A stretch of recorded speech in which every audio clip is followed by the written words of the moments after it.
So my dear friends, this is one of my favorite book, I Am Malala. Read book for the life.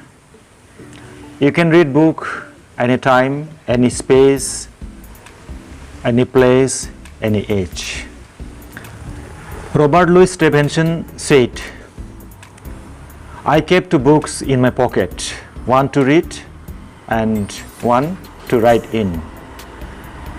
So it is said that a room without book is a body without soul. लोगोफोर बे जाहैबाय आंनि न'नि book shelf, आंनि न'नि library, होम library आरो बे लाइब्रेरीनि मुङानो जाहैबाय ग्रेसि होम लाइब्रेरी. जेब्लानो गोसो जायो अब्लानो आं बिजाब फरायनो हायो. बे जाहैबाय psychological foundation of education, human resource development, career counselling, current challenges in education बेफोर कर्सनि लेखा, BA, MA, DLED फोरनि लेखा आरो बेयाव जाहैबाय मुगानि साखिफोर दङ. बेयाव गोबां मुगानि साखि इस्यु बेयाव दङ आरो नैबे जाहैबाय कर्सनि बिजाब, बेबो कर्सनि बिजाब. नैबे जाहैबाय बर' थुनलाइ आफादनि दि बड' आरो बेयाव दङ माखासे मेगाजिन दङ, बड'लेण्ड मुभमेन्ट दङ, लेंगुवेज दङ, दा एनसाइक्ल'पेडिया बड'सा दङ, स्वामी रामदेवनि आगान बेयाव दङ. बेफोर गासिबो कर्सनि बिजाबफोर, बेफोर गासिबो डिक्सनारि आरो नोंथांमोनहा नुदों बेयाव प्रभाब्स दङ, 1001 इनभेन्शन्स that changed the world आरो इयार बुक दङ, quotations दङ, phrases दङ, synonyms, anonyms बेफोर बिजाबफोर दङ. बे जाहैबाय गोबां मेगाजिनफोर दङ, बिजाबफोर दङ आरो नैबे जाहैबाय आंनि बिजाब, आंनि लिरनाय बिजाब. बेयाव गथ'सा बिसम्बि दङ, गुरुदेव कालिचरन ब्रह्म दङ आरो ट्राइबेल बेल एन्ड ब्लगार्सनि बेफोर दङ. बर'नि माखासे मोजां बिजाबफोर दङ बेयाव आरो बेबो बर'नि माखासे बिजाबफोर आरो बेफोर गासिबो धोरोमारि मेगाजिनफोर. धोरोमारि खुगा लाइसि दङ, बेयाव रामायण दङ, परम कल्याण गीता दङ, सारनित क्रिया दङ आरो बिनिफ्राय ब्रह्मन बृत्तान्त दङ आरो नोंथांमोनहा नुगोन दि ब्रह्म दङ आरो नैबे असमियानि माखासे बिजाबफोर दङ आरो नैबे जाहैबाय नोंथांमोनहा नुदों साइकोल'जि दङ, 7 साइकोल'जिस्ट दङ, पेन'रामा दङ, युथ्स एट क्रसर'ड्स दङ, हाउ प्रिन्सिपाल्स मेनेज स्ट्रेस. नै नोंथांमोनहा नुदों you can sell, freedom is not free, the ethics of teaching बेफोर दङ, how to write first class memos, never be late again, body language, your success mantra, Muslim law, encyclopedia बेफोर दङ, Bill Clinton, my life,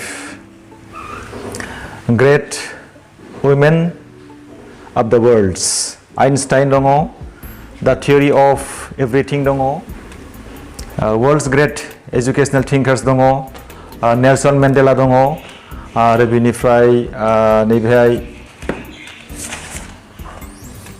wings of fire बेफोर मोजां बिजाबखौ आं बेयाव दोनथुमदों. बे बुक सेल्फखौ बानायनायाव आङो खमसे खम 45,000 खरस खालामदों. 45,000 खरस खालामनानै आङो आंनि बिजाबफोरखौ बेयाव दोनथुमदों. जेब्लानो गोसो आं बेखौ फरायनो हायो आरो जाय बिथांमोनहा फैगोन बिथांमोनहाबो बे बिजाबखौ फरायनो हायो. नाथाय मोनसे बाथ्राखौ गोसोआव लानांगोन, आंनि बे बिजाबखौ आं रावनोबो दाहार हरनाय जाया आरो बिजाब फरायनायनि थाखाय आं फैसाबो लाया. जोङो बयबो मिथिनांगोन जे बुहुमनि जेसेबांनाखि ग्रेट पार्सनेलिटि जेरै APJ Abdul Kalam, doctor Sarvepalli Radhakrishnan, Stephen Hawking बिथांमोनहा बिजाब फरायनानै मोजां मोनोमोन. बिजाब फरायोब्ला जोंनि जि मेन्टेल आउटलुक, मेलेमारि नोजोर बियो गुवार जायो. बिजाब फरायोबा जोङो गोबां गियान जों मोननो हायो. बिजाब फरायोबा जोंनि जि पार्सनेलिटि, जोंनि साननाय मोजां जायो, जोंनि गोसोआ मोजां जायो, जोंनि खोथा बुंनायफ्रा मोजां जायो, जोंनि आखल आखुआ मोजां जायो. बेफोरनि थाखाय जों बिजाब फरायनांगोन आरो बिजाब फरायनायनि गेजेरजों साफ्रोमबो फरायसाफ्रा मोजां मोनसे हेल्दी हेबिट एक्सेलेन्ट हेबिट दानानै लानो हायो थ' जों साफ्रोमबोनि थाखाय मोनसे हेल्दी हेबिटआ जोबोरै गोनांथार आरो जेब्लानाखि गोसो जायो अब्लानो बिजाब फरायनाया जोंनि गोसोफोरखौ रंजाखांहोयो जोंनि गोसोफोरखौ मोजां मोनहोयो जों मिथिगौ library is a temple of knowledge and learning दा बेनिखायनो जोङो बयबो मिथिनाया मोजां जे जोंनि साफ्रोमबोनि नखराव बयहाबो लाइब्रेरी थानांगौ बिजाब बाख्रि थानांगौ बे बिजाब बाख्रिनि गेजेरजों जोङो गावबो सोलोंनो हायो आरो गुबुनखौबो जोङो फोरोंनो हागोन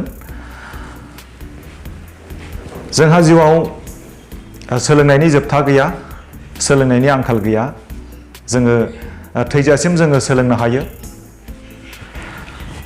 बिजाब फरायनायनि गेजेरजों जोङो सिगांनि समाजनि जि कालचार एन्ड सिभिलाइजेसन बेनि बागै जों मिथिनो हायो आरो दानि जोंनि जि गोदान समाज बियो बै गोदोनि समाजनि जि कालचार एन्ड सिभिलाइजेसन बेनि सायावनो सोनारनाय आरो गोदोनि जि सिभिलाइजेसन आरो समाजनि जि नेमखान्थि जि कालचार बेखौ लानानै दानि गोदान समाज जादों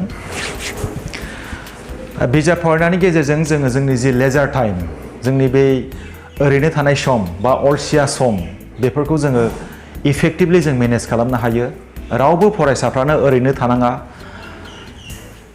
जोंनि गोसोखौ जोङो लांदां लाखिनाङा खालि लाखिनाङा मानो होननानै बुङोबा गोसोखौ खालि लाखियोब्लानो जोंनि गोसोआव भुत हाबनो हागौ दा बेनिखायनो आं बुंदों जे साफ्रोमबो फरायसाफ्रा बेस्थ' थानांगौ बिजि थानांगौ मुखुब थानांगौ आरो बिजाब फरायनायनि गेजेरजों साफ्रोमबो फरायसाफ्रा मुखुब थानो हायो जेब्लानाखि सम मोनगोन अब्लानाखि बिजाब फराय जोंनि जि साननाय जोंनि आखल आखु जौगानाय जोंनि देहा जौगानाय बेफोरखौ लानानै जों जेब्लाबो सानो बा जोंनि साननायखौ जों मोजां खालामनो सानो जोंनि देहाफोरखौ जों मोजां खालामनो सानो जोंनि मावनायखौ जों मोजां खालामनो सानो जोङो मोजां मानसि जानो जों नाजायो दा बे बेलायाव जोंनो थुलुंगा नांगौ आरो बे थुलुंगाखौ जोङो सोरनिफ्राय मोनगोन जे बिजाबनि गेजेरजों जोङो सोरबा गेदेर मानसिनि जि जिउ खौरां बेखौ जोङो मिथिनो हागोन आरो सोरबा सासे गेदेर मानसिनि जि बाय'डाटा बा लाइफ हिस्ट्रि बा बाय'ग्राफि बेफोरखौ जों फरायोब्ला जों थुलुंगाखांनो हागोन बिजाबाव माखासे इन्सपिरेसनेल थट्सफोर दङ आरो बेफोरखौ जोङो सब समाय फरायनांगौ दा बेनिखायनो बिजाब फरायनायनि गेजेरजों जों रंजा खुसि जानो हायो आंनि बुक सेल्फआव आङो आंनि माखासे बिजाबफोरखौनो दोननो हायाखै बेनि थाखायनो नै माखासे लांदां बिजाबफोर दङ लांदां जायगायाव दङ This is my daughter Gracie Boro. Which is your favorite book? I'm Malala. I'm Malala. And my son Gyan Raja Boro. Which is your favorite book? The Cambridge Encyclopedia of Language, 2nd edition. Okay.